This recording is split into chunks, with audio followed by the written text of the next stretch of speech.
The next question then. How do you deal with teams that have a range advantage over you? For example, I play Noble Legionary and I struggle when playing against teams with a greater charge range, etc. Okay, yeah, so this is a really common problem. So, like, I mean, perfect example. Let's say you're the local legionary player, and you're playing against all the intercession boys, and they're all moving 7 inches, and you're only moving 6, and you feel a little bit outranged. So this is very, very common. Okay, so generically, this all comes down to positioning. All right, so you're going to have to accept, if you're the slower team, more risk to be in a good situation. But a lot of this you can do like ahead of time, right? So let's say you move your model and you want to move them onto an objective. Well, you need to map out, like, let you see where your opponent has placed their barricade or where the nearest heavy terrain is or something like that. You want to look and position your model so that you can reach that if they're in cover. So an example might be, like, you know that they have to be within 1 inch of heavy terrain, right? And so you see that the heavy terrain is a certain distance away from you. So you move and dash and you position so that you can get to within 2 inches of 1 inch within that heavy cover. Does that make sense? So that if they're in the cover, you can get within 2 inches of them. If they step back a bit and they're now 1.1 inch away from cover, you don't care because they're not in cover and you can shoot them anyway. All right, so like that's kind of like the sweet spot where you have to like pre-measure these things and you go, where it's a bit of prediction, right? Where is my opponent going to be, and I'm going to move there.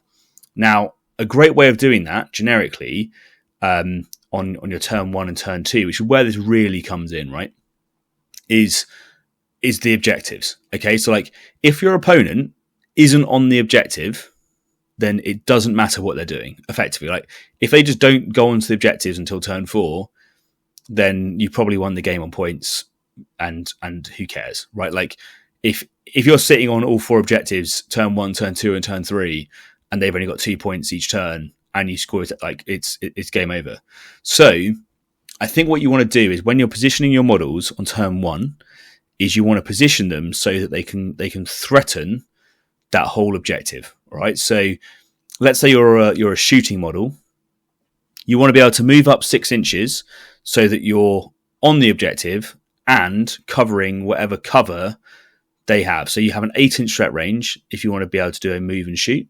Or if let's say you have a plasma gun, well, you can go, all right, well, actually what I can do is I can move and dash 9 and then have a 2-inch threat range 11. So I can sit 11 inches away from their barricade, wherever it is. But again, noting that they can sit 0.984 back from the barricade. So make sure that you measure from that range, not from the front of the barricade. So measure from them being within 1 inch of the barricade, measure back your 11 inches and position your models there, right? So like, that's where you go, this is where I need to position based on where they're likely going to be. With charges, same thing, right? But you know that it's a 9-inch range, so you have to be closer. So that's kind of what I would be looking at doing, and I'll go, okay, right, so I need to be able to move up to this location to be able to threaten this. The next thing I'd say is, if you have a model that's like floating and you don't really necessarily have a specific place to put them, I would try and put them so that they're in range of multiple objectives. So that might be that they're within 6 inches of one, and like, you can be 5.99 inches away, right? That is fine. That's within range. You just want to be able to get a toe on an objective.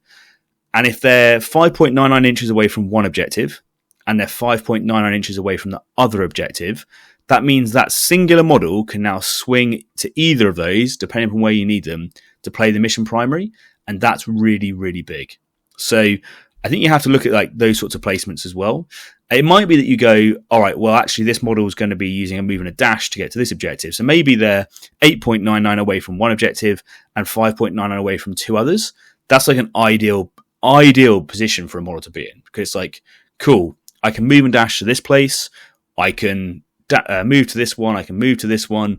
I'm covering 3 objectives with one model, and that's how you get elites getting value. All right. So the difficulty will always be your opponent gets to move after you, And sometimes it just means you have to suck it up and position closer with your elite models than you necessarily want to. And that might mean that you take some more heat on Turning Point 1. But what I'd say is, like, if you're playing Nurgle Legionary, you've got some of the toughest models to remove Turning Point 1. If you've got your champion with a trophy, if they get within 3 inches of you, -1 attacks, you're 13 wounds, like, even a overcharging plasma cannon, a plasma gun doesn't kill you, right? Like, with Mutagenate Flesh Up, that is huge. You got the Anointed that's going to be sitting somewhere in the mid-board. You got Shrive Talent that fights first in melee. So, like, you can send these models into the mid-board and be relatively happy with where they are. And then, as I said, position your other models 5.99 back from the objective, or, you know, in threat range of the cover on the other side, and boom, suddenly you've got that, and you've got what you need going forwards.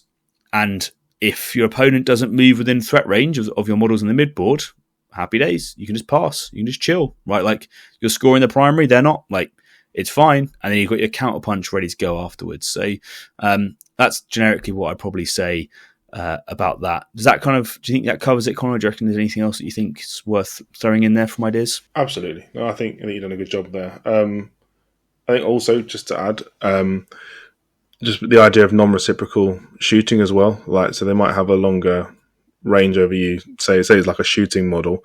Doesn't matter. They might actually have to get to a much closer angle to actually get the shot on you. So it doesn't matter that they've got infinite range or whatever. They have to move around. Same with non-reciprocal charges. They might have an extra inch, but if you're just at the back of a barricade, they need 2 inches to climb over it and assault you. So just consider that non-reciprocal idea as well when you're positioning. I think positioning in this scenario is key, as you've just gone through there. Yeah. And I think that's, and the thing to have in the back of your mind is, where are the objectives, right? Like, when I'm placing this model, are they in range of an objective, or are they just sitting in, like, are they just hanging in the wind? Because if they're just, if you're just generically putting them somewhere where they're doing nothing, well, that's not particularly helpful. But, like, can they reach an objective? Now, I'm not, I should caveat, I'm not saying you just sit a guy in the open so that they're, like, in range of all these objectives and they just get shot to death. Not what I'm saying at all, right? But what I'm saying is, like, that you can generally find positions where you go, actually, if I go here, this model can threaten this objective or these 2 objectives, and that's really, really useful. And then I guess on Turning Point 2 onwards, you can start looking at where can you position and start threatening their objectives as well. Because if you move dash and, you know, tap their objective in their territory, well, they've got to deal with that now. And now they're not dealing with the mid-board objective. So that's what I would say on that one. Cool. Let's move on to the next question. That brings us to the end of the episode. Hopefully you found something new or useful while listening. And if you did, throwing us a like would be greatly appreciated. If you want to make sure you don't miss any episodes, make sure you hit that subscribe button and click on the bell so you get notifications as soon as the next one drops. It really is the best way to help a small channel like ours. And if you can't wait and you do want early access, we have a Patreon where you get exclusive access to all our content ahead of time. As always, we'd love to hear your thoughts and feedback. So drop a comment below and we'll get right to you. Thank you so much for listening. I'm your host Ryan. This has been Turning Point Tactics, and we'll see you next week.